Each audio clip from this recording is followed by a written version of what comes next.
तो राम भक्तों का गुजरात किसे दिखाएगा औकात? राम भक्तों का गुजरात किसे दिखाएगा औकात? पहला चरण राम और रावण पर रण। नमस्कार, देश नहीं झुकने देंगे में बहुत बहुत स्वागत आप सभी का। देखिए, पहले चरण की वोटिंग पूरी हो चुकी है और 60% वोटिंग हुई है, 60.08। और रोड शो लाइव चल रहा है अभी भी। ये तस्वीरें जो है, रोड शो अभी भी लाइव चल रहा है। प्रधानमंत्री नरेंद्र मोदी का ये ऐतिहासिक 50 से ज्यादा किलोमीटर का रोड शो, 13 से 14 विधानसभा सीटों को कवर किया गया है। यह ऐतिहासिक रोड शो, सड़क के दोनों तरफ जन सैलाब, पूरा गुजरात एक तरीके से सड़कों पर उमड़ आया। और ये रोड शो इस वक्त भी चल रहा है, मतलब रात के 8 बज चुके हैं, अभी भी ये रोड शो चल रहा है। और अभी प्रधानमंत्री का रोड शो 1-1.5 घंटा भी और चलेगा। आप समझ रहे हैं, पहले चरण में 60.08% वोटिंग हुई है। दूसरे चरण के लिए प्रधानमंत्री नरेंद्र मोदी का 50 किलोमीटर से लंबा रोड शो इस वक्त भी चल रहा है। आज रोड शो के दौरान ही वो तस्वीरें भी आपको दिखा देते हैं। प्रधानमंत्री के काफिले के दौरान हुआ, वहां पर एक एम्बुलेंस आ गई। वो तस्वीरें, ये देखिए, वो तस्वीरें इस वक्त चल रही हैं। ये फुल स्क्रीन पर एक बार तस्वीरें दिखा दीजिए। वहां पर हुआ, प्रधानमंत्री नरेंद्र मोदी का जो काफिला वहां पर चल रहा था, ये देखिए, ये वो तस्वीरें जब एम्बुलेंस वहां पर आई, काफिले को साइड किया गया, एम्बुलेंस को रास्ता दिया गया, काफिले को देखिए रोक दिया गया। देखिए, प्रधानमंत्री का काफिला और एकदम से वहां पर एम्बुलेंस आई। फिर काफिले, जो कैलवकेट था, जो प्रधानमंत्री का काफिला, उसको रोक दिया गया, एम्बुलेंस को वहां से रास्ता दिया गया और फिर शुरू हो गया प्रधानमंत्री नरेंद्र मोदी का यह ऐतिहासिक रोड शो। मतलब ये जीत की रोड और प्रधानमंत्री का शो, रोड शो। और ये संदेश भी दिया गया भाई कि रोड पर प्राथमिकता। आप लोगों के लिए भी बड़ा मैसेज है, एम्बुलेंस के लिए रुकिए, भले ही सामने सोचिए प्रधानमंत्री हैं, भले ही प्रधानमंत्री क्यों ना हो, वो भी रुके, आप भी रुकें। अब पहले चरण के रण में सवाल था कि भाई राम भक्तों का गुजरात किसे दिखाएगा औकात। याद है ना, मधुसूदन मिस्त्री ने औकात शब्द का इस्तेमाल किया था प्रधानमंत्री नरेंद्र मोदी के लिए, उसका भी जवाब उन्होंने दिया। और राम भक्तों का गुजरात आज प्रधानमंत्री ने कहा। तो हम सवाल पूछ रहे हैं कि राम भक्तों का गुजरात किसे दिखाएगा औकात। आज सवाल यह भी है कि गुजरात चुनाव में 60% वोटिंग का मतलब क्या है? 8वीं बार क्या बीजेपी को जीत मिलेगी? पीएम को गाली, ये गुजरात का क्या अपमान है? गुजरात मुफ्त को चुनेगा, हिंदुत्व को चुनेगा? आप जीतेगी या वोट कटुआ बनेगी? बीजेपी के मुकाबले कांग्रेस या आप? क्या भारत जोड़ो यात्रा का गुजरात पर असर होगा? गुजरात में एंटी इनकम्बेंसी या प्रो इनकम्बेंसी है? ब्रांड मोदी से कैसे जीतेगा विपक्ष? और महंगाई, बेरोजगारी, स्कूल, गुजरात में ये मुद्दे हैं क्या? सबसे बड़ा सवाल यह है, 60% वोट का क्या मतलब है? और सवाल यह भी कि जो प्रधानमंत्री नरेंद्र मोदी को रावण कहा गया था, आज प्रधानमंत्री नरेंद्र मोदी ने उसका भी जवाब दिया है। प्रधानमंत्री ने कहा कि जो पार्टी राम के अस्तित्व पर सवाल उठाती है, जो पार्टी राम मंदिर में रोड़ा अटकाती है, जो पार्टी राम सेतु मामले में राम को मानने से इंकार कर देती है, वो राम भक्त, मतलब राम भक्त गुजरात में मेरे को रावण बता रही है। एंट्री हुई इस मुद्दे की और पहला चरण राम और रावण पर रण, इसको लेकर ही हुआ। प्रधानमंत्री नरेंद्र मोदी ने भी जवाब दिया। सवाल यह कि गुजरात में वोटिंग से ठीक पहले प्रधानमंत्री की रावण से तुलना करके क्या कांग्रेस ने कोई बड़ी गलती कर दी है क्या? और ये क्या बयान रावण वाला जो वार है, क्या कांग्रेस पार्टी को बहुत भारी पड़ने वाला है? कांग्रेस अध्यक्ष मल्लिकार्जुन खड़गे प्रधानमंत्री की तुलना रावण के सिरों से की थी और इसी का जवाब देते हुए आज प्रधानमंत्री ने कहा कि कांग्रेस में उन्हें गाली देने का कंपटीशन चल रहा है और जिन्हें भगवान राम के अस्तित्व पर विश्वास नहीं है, वो गाली देने के लिए रामायण से रावण निकाल कर लाए हैं। इसलिए आज सवाल यह कि राम भक्तों का गुजरात किसे दिखाएगा औकात? प्रधानमंत्री नरेंद्र मोदी का वो जवाब जो उन्होंने दिया मल्लिकार्जुन खड़गे को, आज सुनना चाहिए सबको। પણ ખડેજીને તો એ જ બોલવું પડે જે એમને ત્યાંથી ભણાઈને મોકલ્યા હોય. અને કોંગ્રેસ પાર્ટી એને ખબર નથી કે આ રામ ભક્તોનું ગુજરાત છે. હવે તમે મને કહો, રામ ભક્તોના ધરતી પર રામ ભક્તોની સામે એમના પાસે બોલાવડાવવામાં આવ્યું કે તમે મોદીને 100 માથાવાળો રાવણ કહો. મને લાગે છે કે કોંગ્રેસ પાર્ટી મોદીને ગાળો દેવી, આ દેશના પ્રધાનમંત્રીને અપમાનિત કરવા, એને નીચા દેખાડવા, એને એ પોતાનો અધિકાર સમજે છે. અગર લોકતંત્રમાં એમનો વિશ્વાસ હોત તો કોંગ્રેસ પાર્ટી આટલી હદે ક્યારેય ન જાત. જે મોદીને તમે ઘડ્યો હોય એ મોદીનું અપમાન એ તમારું અપમાન છે કે નહીં? चलिए डिबेट शुरू करेंगे। प्रधानमंत्री नरेंद्र मोदी का रोड शो इस वक्त भी चल रहा है। राम भक्तों का गुजरात किसे दिखाएगा औकात, इसी सवाल के साथ डिबेट शुरू करेंगे। मेरे साथ हर्षवर्धन त्रिपाठी, सीनियर जर्नलिस्ट, वरिष्ठ पत्रकार इस वक्त जुड़ चुके हैं। अजय आलोक मेरे साथ है, अमीर जमाई समाजवादी पार्टी का पक्ष रखेंगे, और कमरू चौधरी भाई है मेरे साथ, कांग्रेस पार्टी का पक्ष रखेंगे। आप सबका बहुत बहुत स्वागत। सबसे पहले गुरु प्रकाश जी, फिर राम रावण की एंट्री हो ही जाती है चुनावों में। मतलब सोचिए, अच्छा खासा विकास पर चुनाव हो रहा है, फिर एंट्री करा दी राम रावण की। नहीं, देखिए ऐसा है कि लगातार कांग्रेस पार्टी का जो अहंकार है वो हर रोज नया कीर्तिमान बना रहे हैं, और तो हम आप आभारी हैं आपके। आपने सही कहा, आपने याद दिलाया कि मधुसूदन मिस्त्री क्या बोल रहे थे, औकात दिखा रहे थे। कोई औकात दिखाता है, कोई जात दिखाता है। ये जो कांग्रेस के सामंतवादी लोग हैं उनको पच नहीं रहा है, उनको पच नहीं रहा है कि गरीब का बेटा सिंहासन पे बैठा है, उनको पच नहीं रहा है कि पिछड़े वर्ग का बेटा सिंहासन पे बैठा है। ये जो सामंतवादी मानसिकता के लोग हैं, गुजरात की जनता उनको जवाब देने वाली है। गुजरात की जनता पिछले 27 सालों से उनको जवाब दे चुकी है, लेकिन इतने हताहत हो गए हैं। आपने राजनीति में कोई मर्यादा नहीं रखी। औकात की बात करते हैं, जात की बात करते हैं, पिछड़ापन की बात करते हैं, रावण कहते हैं। शर्म नहीं आती है आपको? मैं कांग्रेस के लोगों को कहना चाहता हूं कि अब समय बदल गया है। अब आदिवासी की बेटी बैठेगी राष्ट्रपति भवन में, चाय वाला प्रधानमंत्री बनकर के बैठेगा, पिछड़ा वर्ग का व्यक्ति मुख्यमंत्री बनेगा, शासन करेगा, सिंहासन पे बैठेगा। आपके सामंतवादी मानसिकता से कुछ नहीं होने वाला है। हम भूल गए हैं क्या? अच्छा देखिए, क्या बोल रहे थे ये जो अभी आप बोल रहे हैं ना, ये इस सबका जवाब दिया है खड़गे साहब ने। आप लोग सहानुभूति बटोरते हैं। उन्होंने कहा है कि वो प्रधानमंत्री गरीब, तो मैं तो गरीब का भी गरीब हूं, मेरे से तो कोई चाय भी नहीं पीता, ये कह रहे हैं खड़गे जी। आप गरीब गरीब कहते हैं, वो तो कह रहे हैं वो तो गरीब के भी गरीब है। देखिए अमन भाई, ऐसा है कि ये जो खड़गे साहब हैं, इन्हीं के नेता विपक्ष थे ना, अधीर रंजन जी। क्या बोले थे अधीर रंजन जी? क्या बोले थे हमारे सम्मानित राष्ट्रपति के बारे में? राष्ट्रपत्नी का बोल करके उन्होंने संज्ञा दिया था। पहली बार देश के इतिहास में आदिवासी की बेटी संविधान के सर्वोच्च पद पे जाती है, तब खड़गे साहब की आवाज नहीं निकली थी, तब नहीं बोला था आपको? अरे भाई, आप लोगों की तो शैली रही है, आप पचा नहीं पाते हैं। आप जो सामंतवादी सोच से ग्रसित लोग हैं, आपको पचती नहीं ये बात कि कोई दलित, आदिवासी, पिछड़ा वर्ग का बेटा देश पे शासन करे। आपको सोच से ग्रसित लोग, कमरू भाई सुन रहे हैं, आप लोगों के लिए संबोधन है ये। बट मुझे तो पता नहीं लग रहा है, आपको अब एक सेल्फ गोल जो शब्द है ना, उसका नाम बदलकर कांग्रेस कर देना चाहिए। आप कोई बोलेगा ना तूने सेल्फ गोल कर दिया, आप कहेंगे तूने कांग्रेस कर दिया। इतने सेल्फ गोल सर गुजरात में, कोई मजाक में कहेगा ना कि तूने सेल्फ गोल कर दिया, वो कहेंगे तूने कांग्रेस कर दिया। क्या नाम बदल देंगे सेल्फ गोल का सर? गुजरात में प्रधानमंत्री नरेंद्र मोदी को गाली, मैराडोना का गोल्डन, सोचिए हाथ रहेगा खाली। कमरू भाई, कमरू चौधरी जी, वही अफसोस का बात है अमन भाई। देखो, आज 27 साल के शासन के बाद में प्रधानमंत्री को स्वयं राम को याद करना पड़ रहा है इलेक्शन का टाइम में। अगर 50 किलोमीटर का नरेंद्र मोदी जी का रोड शो को आप लोग को बहुत उल्लास से दिखा रहे हो आप चैनल में, लेकिन 3,500 किलोमीटर का राहुल गांधी का भारत जोड़ो यात्रा आप लोग को दिखता नहीं है। सर देखा अंतर तो वहीं पे है सर, दिखा रहे हैं। ये जो ये आपके ना आप लोग मीडिया आपको घेरने लग जाएंगे। मीडिया थोड़ी ना चुनाव लड़ रहा है। बात है, भारत जोड़ो यात्रा भी दिखाई है, राहुल गांधी का भारत जोड़ो यात्रा रोज दिखा रहे हैं सर। 3,500 किलोमीटर में जहां लाखों लोग हर रोज पैदल चल रहे, वो भी तो एक कीर्तिमान साबित कर रही है भारत में। कहाँ यहाँ गुजरात में, गुजरात में राष्ट्रवाद कहाँ है? भारत जोड़ो यात्रा गुजरात तो आई नहीं ना सर। देखिए ना अमन भाई मेरा स्टेटमेंट को खत्म करने दीजिए। देखिए बात क्या है, गुजरात के इलेक्शन का टाइम में, बोलिए कोई भी इलेक्शन, ये हमारा भारतीय होने का एक दुख है कि संविधान में हमको अपना प्रतिनिधि चुनने का अधिकार दिया है, लेकिन हर बार जहां मुद्दों के बात पे लेकर हमको चुनाव लड़ना चाहिए, वहां पे देखिए ये क्या करते हैं, भावना और जज्बात को लेकर आते हैं कि मोदी जी को किसी ने गाली दे दिया, मोदी जी को, यार मोदी जी तो कोई भगवान नहीं है कि उनका आलोचना ना कर पाए। हम तो आलोचना करेंगे उनका पॉलिसी, कि नोटबंदी पे आलोचना नहीं करेंगे क्या? कोविड का टाइम का आलोचना नहीं करेंगे क्या? अर्थव्यवस्था का आलोचना नहीं करेंगे? यही तो विपक्ष का रावण क्यों कहा ना? विपक्ष आपका वाहवाही करता रहे। रावण क्यों कहा? नहीं तो एक होता है पैर पर कुल्हाड़ी, कुल्हाड़ी पर पैर दे मारते हैं आप लोग।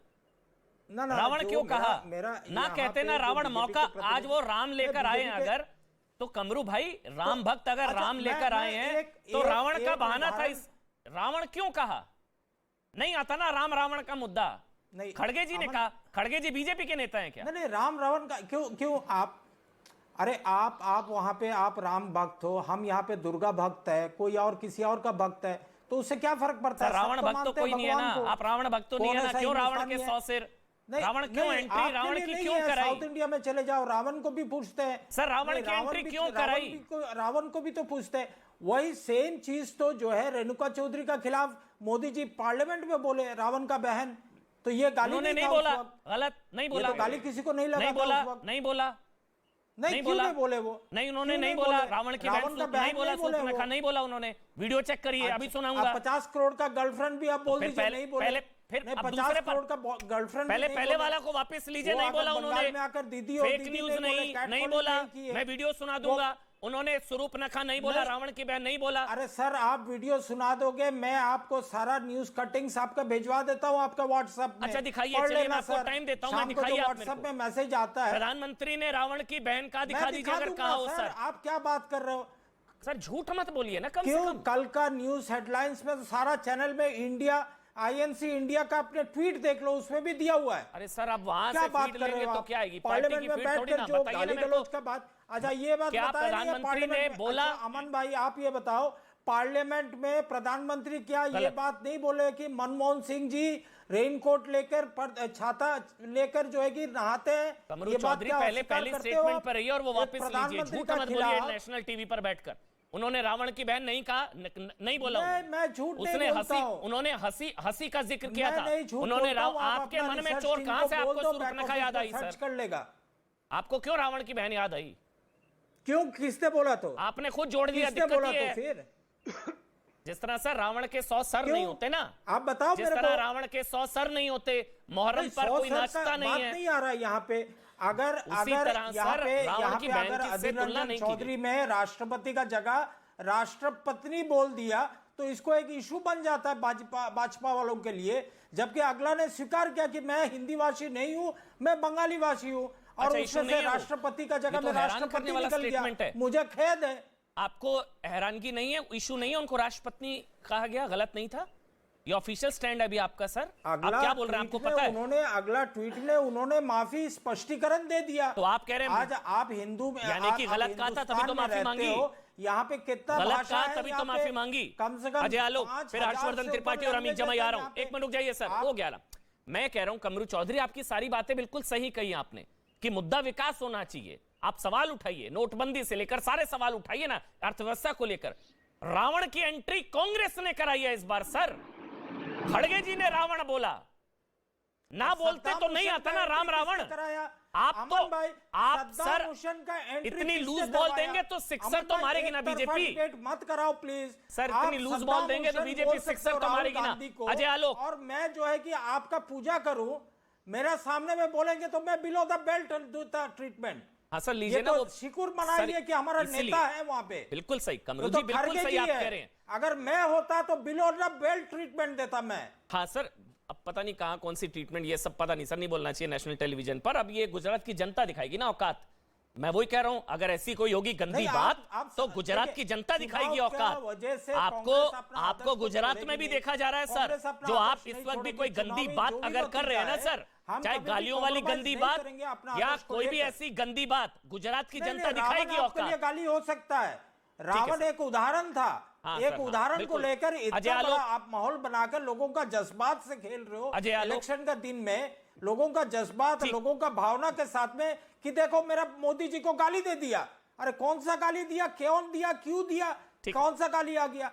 यहाँ पे इस तरह से बहकाओ मत लोगों को, भावना और जज्बात से मत खेलो लोगों का। गुजरात की मोरबी जनता का इतनी नासमझ 140 नहीं है, आदमी का बहकावे में मौत आ हो गया। जाएगी। प्रधानमंत्री गुजरात की मोदी जनता तो बहुत- एक शब्द नहीं बोल सर, पा रहे। गुजरात की जनता बहुत समझदार है, 27 साल से एक ही पार्टी है, उन्हें पता है किसको वोट देना। वो इतने नासमझ नहीं है कि आपके बहकावे मेरे बहकावे में आ जाएगी। तभी तो वो आज समझ 27 रही है। साल वो समझ रही है। साल अजय बाद आलोक, राम अब का आप बोलेंगे, नाम फिर लेना मैं पड़ रहा है। हर्षवर्धन त्रिपाठी राम के और लिए अमित वोट जमाई आपके मांगना पास पड़ रहा है आऊंगा। उनको। पहले अजय आलोक, आपका कमेंट, रोड शो 60% मतदान और तीसरा ये गाली वाला संबोधन, तीनों पर आपका कमेंट सर। अजय आलोक, 60% मतदान, रोड शो और ये तीसरा गाली वाला जो पीएम ने कहा है कि राम भक्तों का गुजरात दिखाएगा औकात।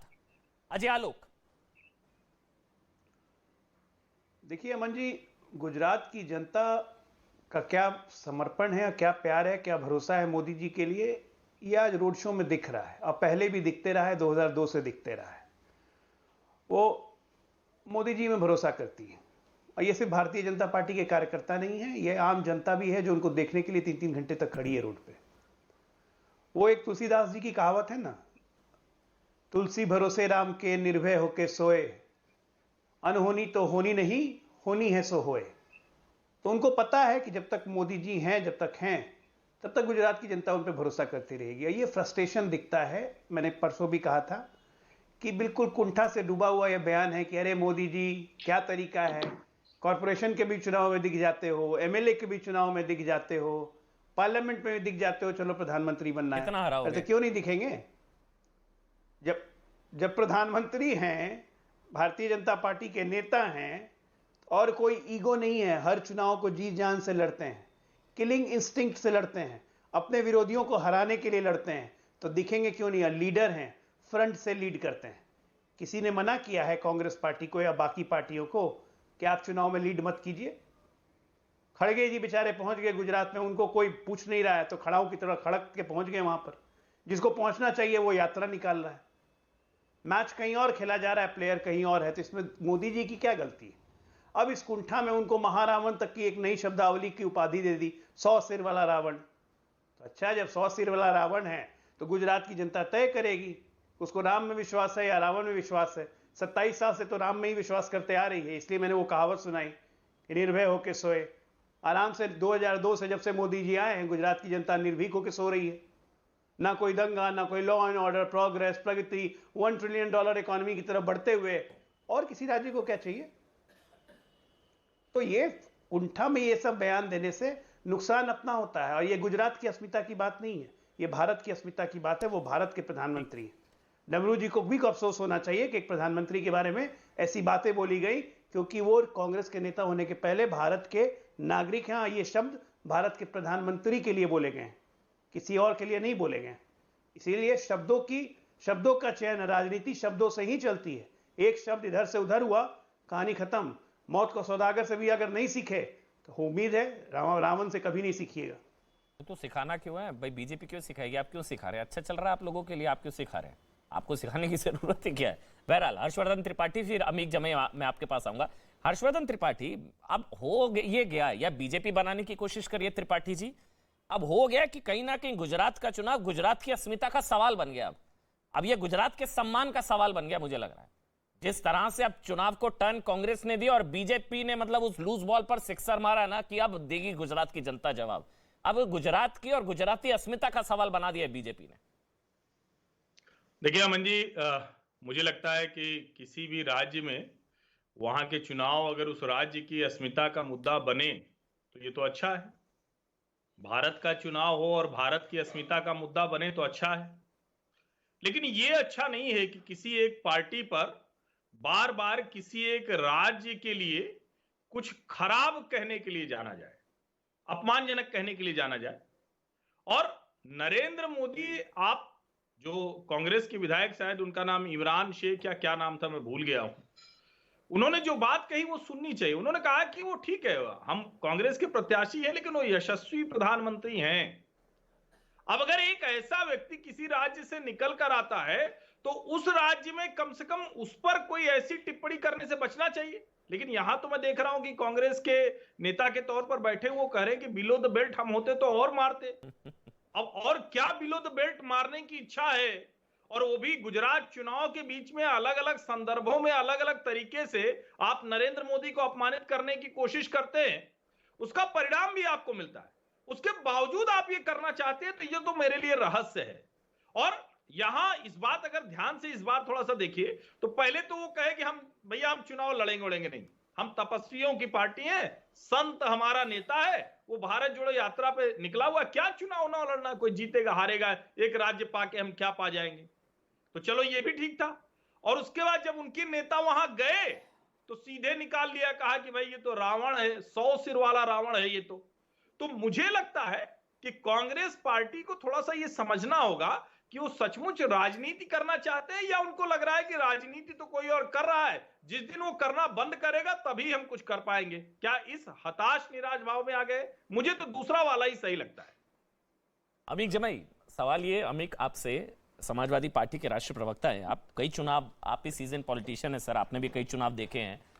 अब क्या मोदी को गाली देकर या बिलो द बेल्ट शब्द का इस्तेमाल किया अभी कमरू चौधरी ने, कांग्रेस के लीडर, आप समझाइए क्या क्या मोदी को गाली या मोदी को बिलो द बेल्ट या इस तरह से अटैक करके क्या ये सेटबैक नहीं होता या चुनाव जीता जा सकता है क्या?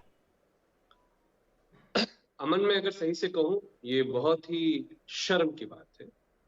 प्रधानमंत्री नरेंद्र मोदी जी से हम सब लोगों की विचारधारा के स्तर पर बहुत ही खतरनाक बातचीत हो सकती है, टकराव हो सकता है, लेकिन हमेशा से मेरा ये मानना है कि पक्ष हो या विपक्ष हो, हमें एक दूसरे के जो शब्द हैं, उसका जो चयन है, जो संदर्भ है, वो हमेशा ऐसा रखना चाहिए कि जब हमारी मुलाकातें दोबारा आमने सामने हो तो निगाहों में एक ताकत हो, निगाहों से निगाहें मिलाने की।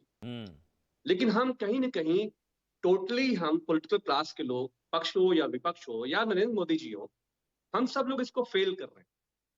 अमन जी, आप चर्चा कर रहे हैं, मैं आपको मुबारकबाद देना चाहता हूँ। रावण की जो बात कही गई, मेरा ऐसा मानना है कि ऐसे किसी भी नेता को, जिम्मेदार नेता को इस तरह की बात नहीं करनी चाहिए।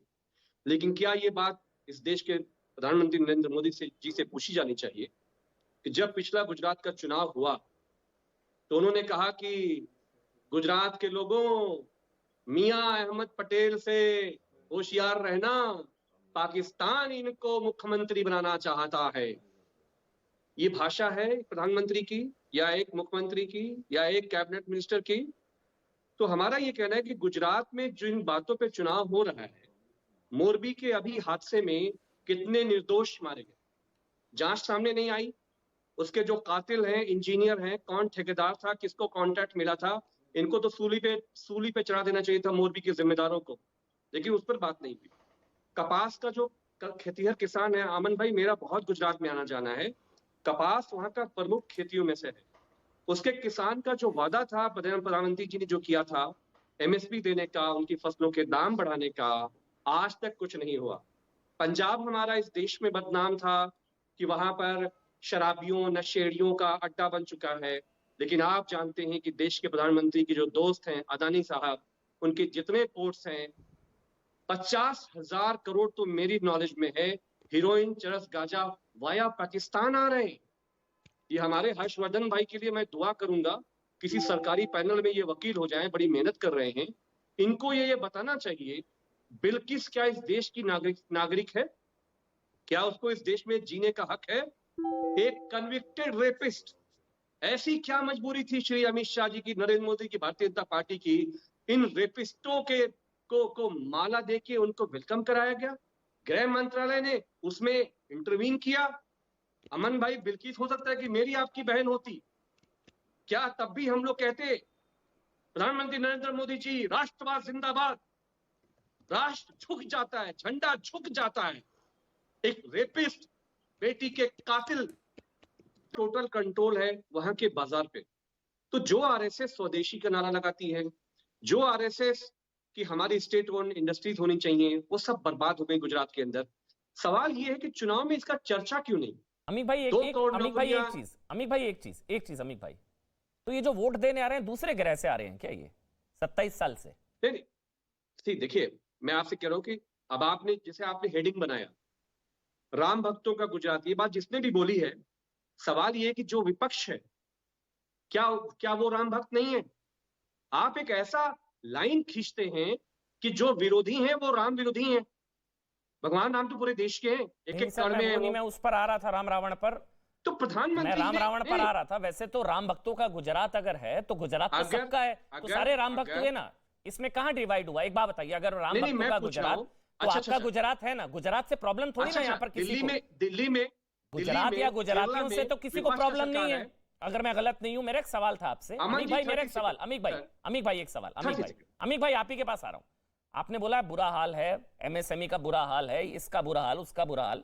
तो मैंने पूछा 27 साल से जो वोट देने आ रहे हैं, जो मोदी जी को या बीजेपी को जिता रहे हैं, ये कोई दूसरे ग्रह से तो नहीं आ रहे ना सर? ये क्यों जिताए जा रहे हैं फिर ऐसे आदमी को जिसने बर्बाद कर दिया गुजरात को? मैं आपसे कह रहा हूं कि 2017 में 7.5% के गैप से नरेंद्र मोदी की सरकार बची है। 7.5% का गैप कुछ नहीं होता किसी चुनाव में, और वो तब बची जब पूरे गुजरात का सांप्रदायिकरण चुनाव का कमान की जिम्मेदारी प्रधानमंत्री मोदी ने ली।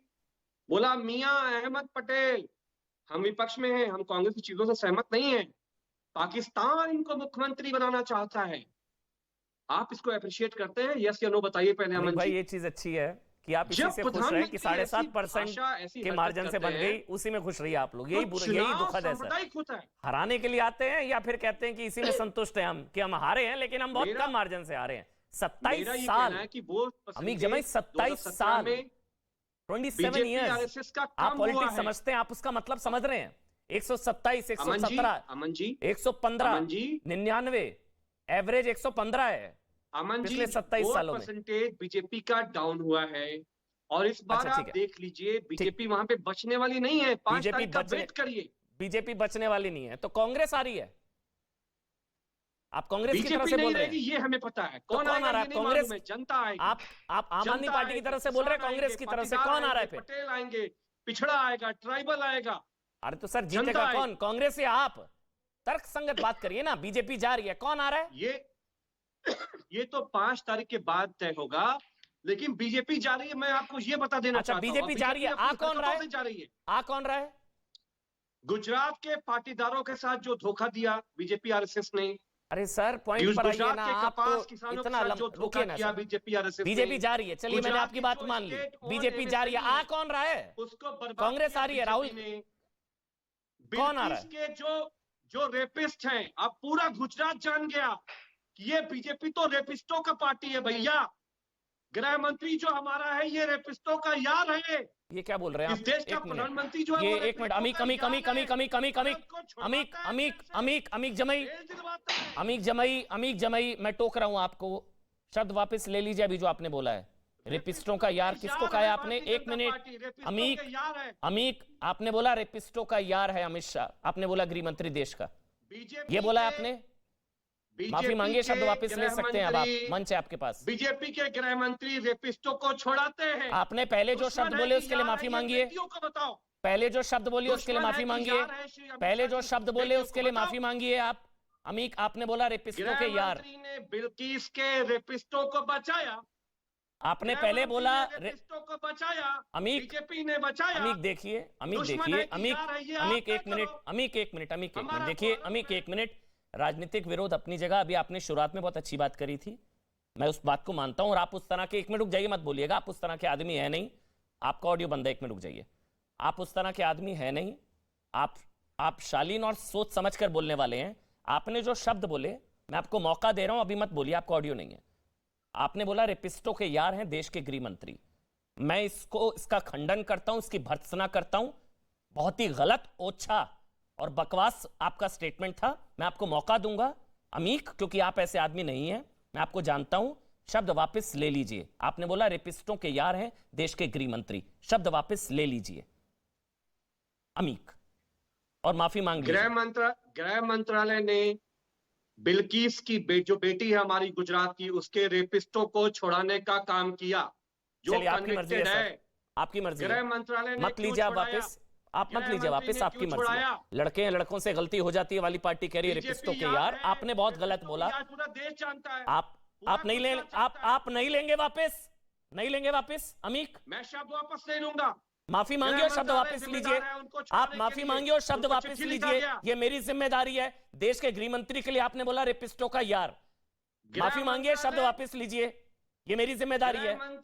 आप माफी मांगिए, शब्द वापस लीजिए। को छोड़ने के लिए वो आपका राजनीतिक आरोप है। आपने जो शब्द बोला, पर्सनल अटैक किया देश के गृह मंत्री पर। माफी मांगिए, शब्द वापस लीजिए। रेपिस्टों को छोड़ा। माफी मांगिए, शब्द वापस लीजिए। रेपिस्टों का यार जो आपने बोला, रेपिस्टों का यार बोला आपने अमीक। मैं आखिरी मौका दे रहा हूं अमीक आपको, उसके बाद मुझे आगे बढ़ना होगा। उसके बाद बेटियों, मेरी माँ भारतीय जनता चलिए ठीक है, ओके, नो इशू सर, आपकी मर्जी सर, आपकी पार्टी की लाइन है। आपने रेपिस्टों का यार बोला है।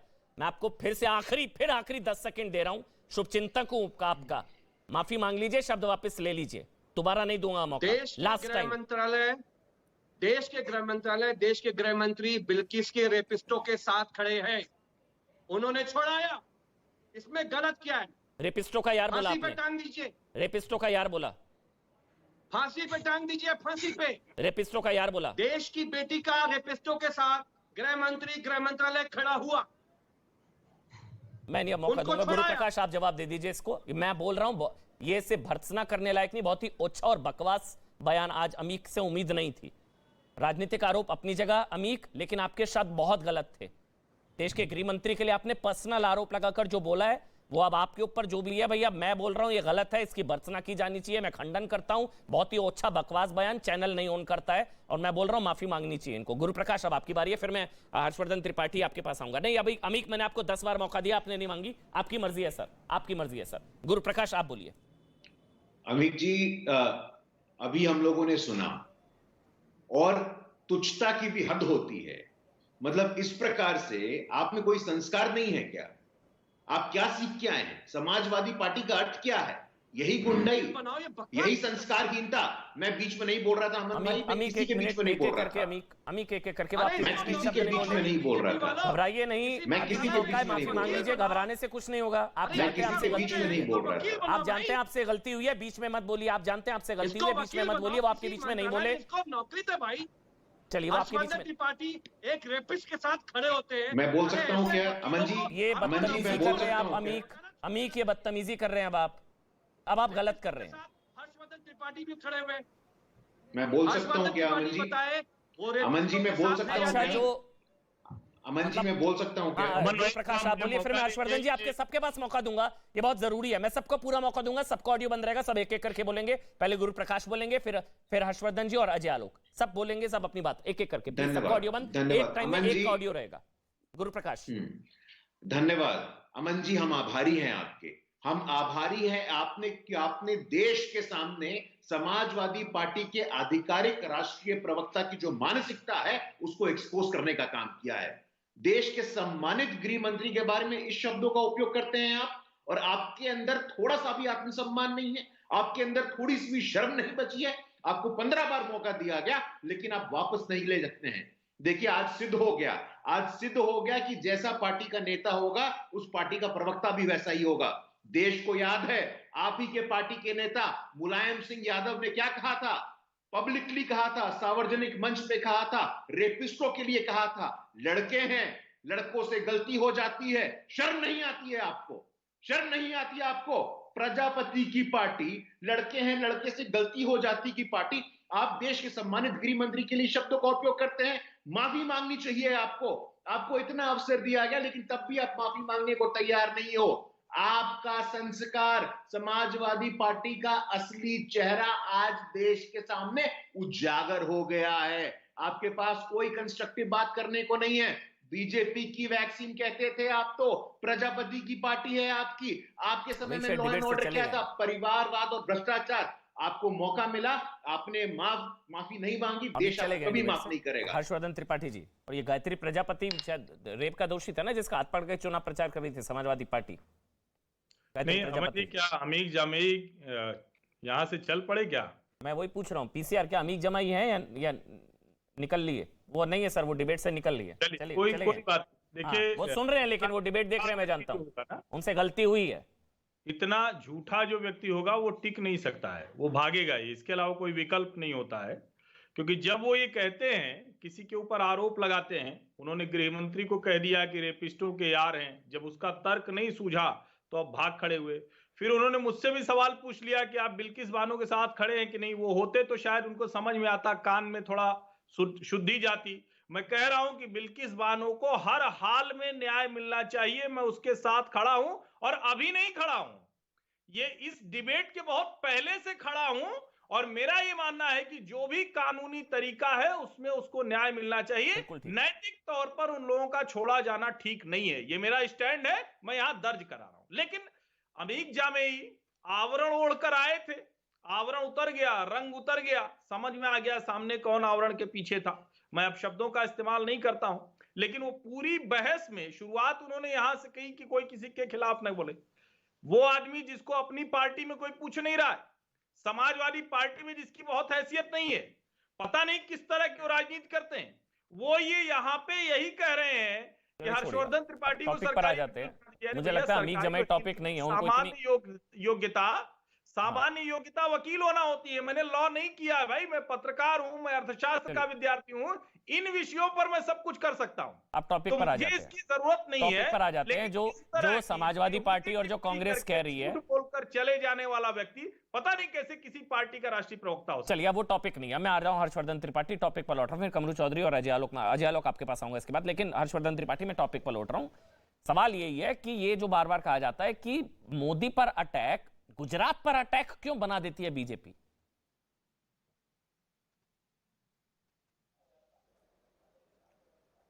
हर्षवर्धन त्रिपाठी, आपसे मेरा सवाल है। अच्छा, जी जी, मुझे लगा मोदी पर अटैक गुजरात पर अटैक कैसे हो जाता है? नहीं, मुझे ये बात समझ में नहीं आती अमन जी, कि आप किसी राज्य के इतने बड़े नेता, जिसने वहां, अगर हम अलग अलग बात कर लेते हैं, चलिए थोड़ा सा उसको हम समझते हैं, क्योंकि हमेशा हिंदू मुसलमान पे ही सारी बात होती है। जिस राज्य में पीने के पानी का संकट हो, उस राज्य में वो पानी लेकर आए। जिस राज्य में आदिवासी इलाकों में विकास नहीं पहुंच रहा हो, वहां के इलाके को चुन चुन कर विकास कराए।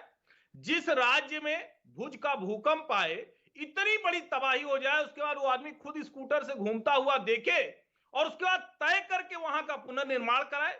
जिस राज्य में विकास का कोई हिस्सा छूट न जाए, उसको वो तैयार करे। जिस राज्य को लेकर जो छवि थी दंगों की, उसको पूरी तरह से ठीक करे। उसके ऊपर हमला करना क्यों नहीं होगा, गुजरात पर हमला? और मैं तो कहता हूं कि अगर आप प्रधानमंत्री के ऊपर हमला कर रहे हैं, तो निश्चित तौर पर यह देश पर हमला है। अगर आप निजी टिप्पणी कर रहे हैं, आप राजनीतिक तौर पर बिल्कुल भारतीय जनता पार्टी को जो कहना है कहिए, नरेंद्र मोदी को कहिए कि ठीक है, आपकी ये नीति ठीक नहीं है। लेकिन जब आप निजी टिप्पणी कर रहे हैं, तो ये अपमानित करने वाली राजनीति ठीक नहीं है। ये आपकी हताशा दिखाता है, और वो हताशा गुजरात की जनता को भी पता चलना चाहिए। ये भी पता चलना चाहिए कि विपक्ष मुद्दों की राजनीति नहीं कर पाता। कमरू चौधरी, फिर अजय आलोक। कमरू चौधरी, कांग्रेस क्यों नहीं चाहती है सब मुद्दों पर चुनाव? क्यों बार बार रावण की एंट्री और ये सब एंट्री कराती है? तो कांग्रेस तो आज भी डिमांड कर रही है भाई, मोरबी में जो लोग शहीद हुए उनको इंसाफ मिले, जो नोटबंदी में जो शहीद हुए लाइनों में खड़े होकर उनको इंसाफ मिले।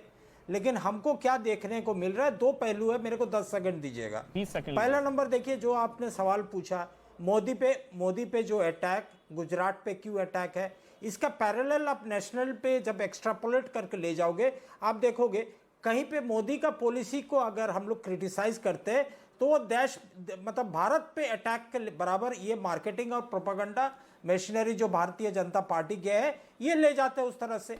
देखिए सवाल यहाँ पे है, बंगाल में कम्युनिस्ट पार्टी ऑफ इंडिया ने 34 साल तक राज किया। यहाँ पे कोई ऐसा पार्टी नहीं टिक पाया था उनका सामने में। वो पूरा इलेक्शन मशीनरी से लेकर ग्रासरूट मशीनरी तक वो अपने कब्जे में रखे हुए थे।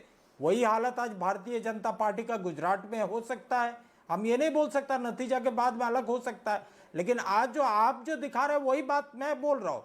लेकिन आने वाले दिन में अगर ईडी अमीन का भी पतन हो सका, अगर सद्दाम हुसैन का भी पतन हो सकता है, तो भारतीय जनता पार्टी का भी पतन हो सकता है। लेकिन सबसे गलत क्या भावना जो आप जगा रहे हो लोगों का अंदर में कि मोदी पे अटैक मतलब गुजरात पे अटैक। गुजरात सिर्फ भारतीय जनता पार्टी का ना है और ना ही खाली केवल राम भक्तों का है, ये हिंदुस्तानियों का गुजरात है। ये भूलिए मत, कांग्रेस पार्टी इस विचारधारा का लड़ाई हमेशा करती हुई आई है और करती भी रहेगी, चाहे उसके लिए उसको इलेक्शन में सफलता मिले या ना मिले। लेकिन कांग्रेस पार्टी कभी भी नीच राजनीति नहीं करेगी। राम भक्तों का गुजरात कहने पर इतनी परेशानी क्या? आप लोग राम भक्त नहीं है क्या? रामद्रोही थोड़ी ना है आप लोग? बिल्कुल है। तो फिर राम भक्तों का गुजरात मतलब आपका भी गुजरात? बंगाल में क्या आप ना आप बताइए, आप क्या दुर्गा का भक्त नहीं हो? अरे मैं हूं सर, मगर अगर आप कहेंगे कि दुर्गा भक्त बंगाल, एक मिनट रुकिए ना सर। नहीं, आप काली मां तो नहीं मानते हो? एक मिनट सर, एक मिनट। मैं कह रहा हूं अगर राम भक्त गुजरात कहा, तो आप भी तो राम भक्त हैं, यानी कि आपका भी गुजरात है। आप बुरा क्यों मान रहे हैं? और प्रॉब्लम पता है क्या है? फिर आप क्या, मैं इसी चीज को मैं बोलता हूं, मैं इसी चीज को मैं दोहराना चाह रहा हूं। संविधान है सेकुलर संविधान, ये हर धर्म हर जात के लोगों का है। कमरू चौधरी, बात वो नहीं है। सवाल जो अजय आलोक, सवाल जो बीजेपी उठा रही है सर, सवाल ये है जो दुर्गा भक्त हो ये रहा है पिछले कुछ समय से। कमरू चौधरी सवाल सुनिएगा, हो ये रहा है पिछले कुछ समय से, आराम से सवाल सुनिएगा, कि गुजरात और गुजरात से जुड़े लोगों को अटैक लगातार किया जा रहा है। गुजरात से जुड़े 2 उद्योगपति, बार बार अटैक होता है, बार बार अटैक होता है। गुजरात से जुड़े 2 उद्योगपति। एक और एग्जांपल देता हूं, अब एक राहुल गांधी का मैं बयान सुन रहा था, गुजरात में फैक्ट्री चली गई एक, वो कह रहे हैं आपसे छीन कर गुजरात भेज दी। वहां पे गुजरात से प्रॉब्लम, गुजरात और गुजरातियों के प्रति ये भाव क्यों है? अगर गुजरात में फैक्ट्री आ रही है तो आप किसी और स्टेट में बोलेंगे देखो गुजरात में फैक्ट्री भेज दी। गुजरात के 2 उद्योगपति अगर देश में आप पूरी दुनिया में नाम कमा रहे हैं, ये हर रोज आए दिन गाली उन 2 उद्योगपतियों को देते हैं क्योंकि वो गुजरात से हैं। फिर गुजरात और गुजरातियों से इतनी प्रॉब्लम, ये सवाल उठता है कि है क्या? आप समझे सवाल मेरा? फिर मैं अजय आलोक आ रहा हूं। जी मैं उसका जवाब दे रहा हूं। हाँ। मैं आपका इस सवाल का जवाब दे रहा हूं। जिस देश में 80 करोड़ लोगों को 5 केजी का मुफ्त का राशन दिया जा रहा है, जिस भारतवर्ष में आज गरीबी रेखा के नीचे में 30 करोड़ से ज्यादा लोग अभी भी यहां पे है, जिसका ना खाने का ठिकाना है ना सोने का ठिकाना है, आज उसी जगह में अगर एक उद्योगपति अगर पूरा विश्व में 2nd पोजीशन तक आ जाता है और सारा कारोबार के लिए उसी के लिए पॉलिसी बना दिया जाता है, तो उसके लिए कांग्रेस पार्टी क्या विरोध करेगी? नहीं। क्या फूलों का माला लेकर आपके मालिक के पास जाएगी? ये यूपीए काल में सर, ये यूपीए काल में, ये 14 के बाद बने हैं क्या बातें करते हैं? 14 में अरे आपको उद्योगपतियों से प्रॉब्लम है, गुजरात के लोगों से प्रॉब्लम है, गुजरात में फैक्ट्री जा रही है उससे प्रॉब्लम है। ये चुनाव सर, ये डिबेट गुजरात में भी देखी जा रही है सर, मत बोलिए सर। अनाज क्यों दे रहे हो आप? अगर भारत ने तरक्की कर लिया 2014 के बाद में, तो आज ये हालत क्यों है? 80 करोड़ लोगों को 5 केजी अनाज मुफ्त में क्यों देना पड़ रहा है? अजय आलोक, क्या इस आरोप जवाब देंगे नहीं भारतीय जनता पार्टी? अजय आलोक, क्या इस आरोप में दम है कि मेरा प्रधानमंत्री को गाली दे दिया, मतलब गुजरातियों को गाली दे दिया? ठीक है, इसी का जवाब अजय आलोक देंगे। मुद्दा पे बात करो तो कोई मतलब नहीं है। पीएम का अपमान मतलब गुजरात का अपमान, और पीएम का अपमान राष्ट्रीय स्तर पर मतलब देश का अपमान कैसे हो जाता है? ऐसा है कि प्रधानमंत्री जी को तो गाली उनके हर विरोधी देते हैं, लेकिन उनको जवाब भी मिलता है। जहां तक नहीं जनता की बात, आप राजनीतिक बात करेंगे, अगर राजनीतिक तौर पे जनता आपसे सहमत है और प्रधानमंत्री जी से नहीं सहमत है, तो प्रधानमंत्री जी को वहां हार भी मिलती है। पश्चिम बंगाल उदाहरण है जिसका उदाहरण आप दे रहे थे। एक तरफ आप प्रधानमंत्री जी को सद्दाम हुसैन, हिटलर, पता नहीं क्या कैसे संजोग गए, फिर पश्चिम बंगाल तो हारना ही नहीं चाहिए था ना, क्यों हार गई बीजेपी? गांधी को बोले हो सद्दाम। इलेक्शन कमीशन भी उन्हीं का है, सेंट्रल पैरामिलिट्री फोर्सेस भी उन्हीं के हैं, तो ममता दीदी को नहीं जीतना चाहिए था। 2015 में यहां पे महागठबंधन को नहीं जीतना चाहिए था, बीजेपी को नहीं हारना चाहिए था। जब आप जीतते हैं तो लोकतांत्रिक व्यवस्था बहुत अच्छी है, जब आप हारते हैं तो लोकतांत्रिक व्यवस्था खराब हो जाती है। यह संवैधानिक सहूलियत बड़ा प्यार से आप लोग इस्तेमाल करते हैं। अरे भाई, ये मानिए कि जनता से कनेक्ट उनका है, जनता से कनेक्ट आपका नहीं है, चाहे वो गुजरात हो चाहे देश हो, और अपने इस वाणी के कारण वो कनेक्ट आप लगातार लूज करते जा रहे हैं। और एक बात आप जान जाइए, आप लोग जितने विपक्षी दल हैं, उनका सवाल एक से ज्यादा कुछ नहीं है। अजय भाई, वो सवाल अपने राज्य में थोड़ा थोड़ा टिमटिमा रहे हैं जुगनू की तरह। अजय आलोक, वो सवाल जो महागठबंधन विपक्षी एकता ना, तो उसपे बहुत अच्छा गालिब का शेर है। मजलिस में बैठ गए मिलकर जुगनू सारे, मजलिस में बैठ गए मिलकर जुगनू सारे, और ऐलान हुआ सूरज बदलेंगे, और ऐलान हुआ सूरज बदलेंगे। तो यही करते रहिए। नहीं अजय आलोक, लेकिन उनका सवाल ये है कि ये कुंठा केंद्र के स्तर पर मोदी पर सवाल, देश पर सवाल हो जाता है, और राज्य के स्तर पर मोदी पर सवाल, गुजरात पर सवाल हो जाता है। राहुल गांधी पंजाब में जाके बोलेंगे कि इस बार मैंने देखा कि रावण, कुंभकर्ण और मेघनाथ की जगह नरेंद्र मोदी, अडानी, अंबानी का पुतला जलाया जा रहा था। अरे अंबानी को अंबानी किसने बनाया लाइसेंस राज में? इंदिरा गांधी ने। मोदी जी कहां थे उस वक्त? अडानी को पहली जमीन चिमन भाई पटेल ने दी कांग्रेस राज में, गुजरात में 250 एकड़ अहमदाबाद के किनारे। मोदी जी कहां थे उस वक्त? उद्योगपतियों का देश के विकास में एक योगदान होता है, उसको मानिए। आज अंबानी, अडानी के कारण इस देश से कम 40 लाख लोगों को रोजगार मिल रहा है, उनके कारण हमें रेवेन्यू मिल रहा है, उनके कारण हमारी ग्रोथ हो रही है। आप भी सरकार में आएंगे, अंबानी और अडानी को इग्नोर नहीं कर सकते हैं। बड़ा आसान होता है जनता को बरगलाना, उद्योगपतियों के खिलाफ, डॉक्टरों के खिलाफ, पुलिस के खिलाफ। वही काम आज आप लोग कर रहे हैं। कौन सी रिस्पॉन्सिबल राजनीति है? पढ़े लिखे हैं आप? आईना शायद अशोक गहलोत जी ने खुद ही दिखा दिया था अभी हाल फिलहाल में। जिन उद्योगपतियों को गालियां दी जा रही है, वही अगर इन्वेस्टमेंट उनके स्टेट में हो रहा था, कांग्रेस स्टेट में, कांग्रेस शासित, तो उन्हीं के साथ तस्वीरें पीसीवीसी सब हो रही थी। वो चेहरा, वो आईना तो उन्होंने दिखाया था। नहीं सर, कभी भी सहूलियत की राजनीति है ना, ने अपना जब आपकी सहूलियत है तो बहुत अच्छे हैं। अब बाकी में वो बिल्कुल अगर सुन लो, मैं एक उदाहरण दे रहा हूं भाई, कड़वा है लेकिन एक उदाहरण ले लो। अच्छा, एक उदाहरण ले लो। ये दे दीजिए कमरू चौधरी, दे दीजिए।